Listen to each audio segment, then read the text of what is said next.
26 ও 27 ফেব্রুয়ারি 2026 বরিশাল, নারায়ণগঞ্জ, কুষ্টিয়া, কক্সবাজার একটার পর একটা আদালত কক্ষে উচ্চারিত হচ্ছে একটি শব্দ, জামিন মঞ্জুর। বরিশালে সাবেক এমপি জেবুন্নেসা আফরোজ, জেলা সাধারণ সম্পাদক তালুকদার ইউনুস জামিন পান। নারায়ণগঞ্জে সাবেক মেয়র সেলিনা হায়াত আইভি আইনি প্রক্রিয়ায় স্বস্তি পাচ্ছেন।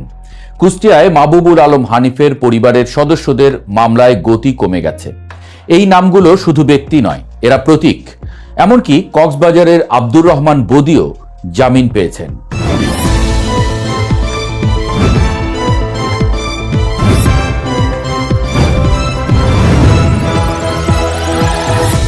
ভাবুন তো, যে দলটিকে আপনি ভেবেছিলেন রাজনৈতিক মানচিত্র থেকে প্রায় মুছে গেছে, সেই দলের কার্যালয় একে একে খুলছে। 1টা, 10টা, 50টা, এখন পর্যন্ত 72টি কার্যালয়। আর জেলখানা থেকে বের হচ্ছেন একের পর এক নেতা। এটা কি বিচারিক স্বাভাবিকতা, নাকি বাংলাদেশের রাজনীতিতে নীরব এক রিভার্স গিয়ার? আদালতের যুক্তি পরিষ্কার, চার্জশিট দুর্বল, সুনির্দিষ্ট প্রমাণ নেই। 5 আগস্ট পরবর্তী আবেগী গণ মামলা আদালতের কাঠগড়ায় টিকছে না। আইনের ভাষায় এটি স্বাভাবিক, কিন্তু রাজনীতির ভাষায় এটিকে বলা যায় মুড চেঞ্জ। 72টি কার্যালয় খুলে নীরব প্রত্যাবর্তন আওয়ামী লীগের। এক সময় তালাবদ্ধ ছিল যে অফিসগুলো, জেলা, মহানগর, উপজেলা পর্যায়ে আওয়ামী লীগের 72টি কার্যালয় খুলে গেছে।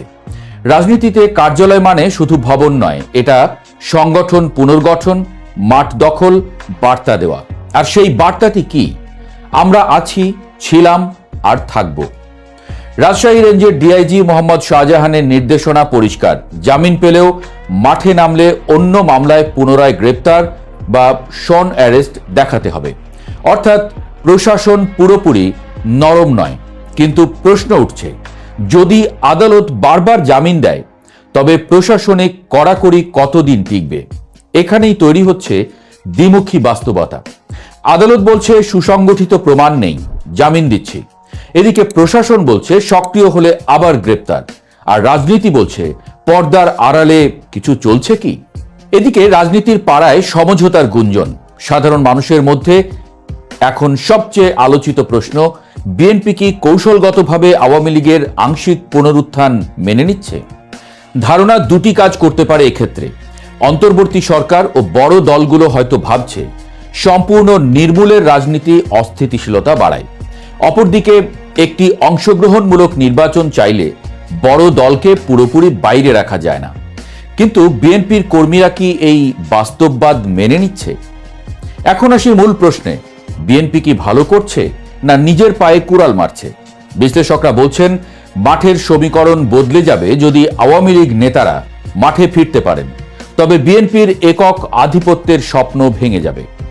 আর প্রতিদ্বন্দ্বিতা মানে ভোট বিভাজন, কর্মীদের মনেও মানসিক আঘাত। 15 বছর জেল জুলুম সহ্য করা কর্মীরা যদি দেখেন প্রতিপক্ষ জামিনে বেরিয়ে সংগঠিত হচ্ছে, তবে হতাশা তৈরি হতে পারে। রাজপথের রাজনীতি আবেগে চলে, হতাশ কর্মী মানে দুর্বল সংগঠন। তবে কিন্তু উল্টো দিকটাও আছে। বিএনপি কি বুঝে গেছে সম্পূর্ণ দমন নীতি আন্তর্জাতিক চাপ বাড়াবে? মানবাধিকার সংগঠনগুলো ইতোমধ্যে গণগ্রেপ্তার এবং শোন অ্যারেস্টের সমালোচনা করছে।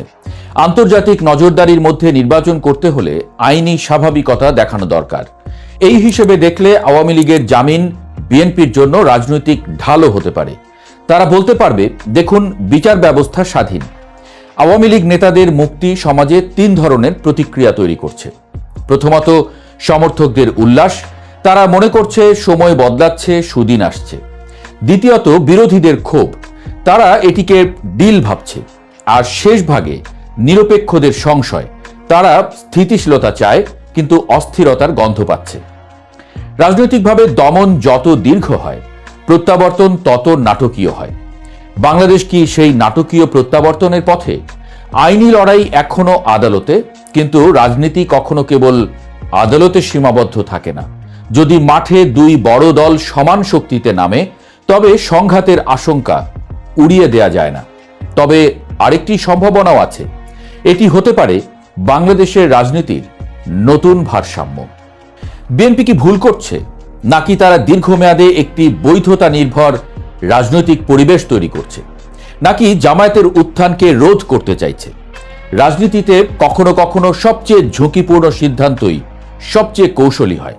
কিন্তু একটি বিষয় নিশ্চিত, আওয়ামী লীগের কার্যালয় খোলা, নেতাদের জামিন আর প্রশাসনিক কড়াকড়ির দ্বন্দ্ব সব মিলিয়ে 2026-এর নির্বাচন আগের যে কোনো সময়ের চেয়ে বেশি অনিশ্চিত। রাজনীতির দাবার বোর্ডে গুটি আবার সাজানো হচ্ছে। কেউ কি ভুল চাল দিল, নাকি এটাই ছিল আসল চাল?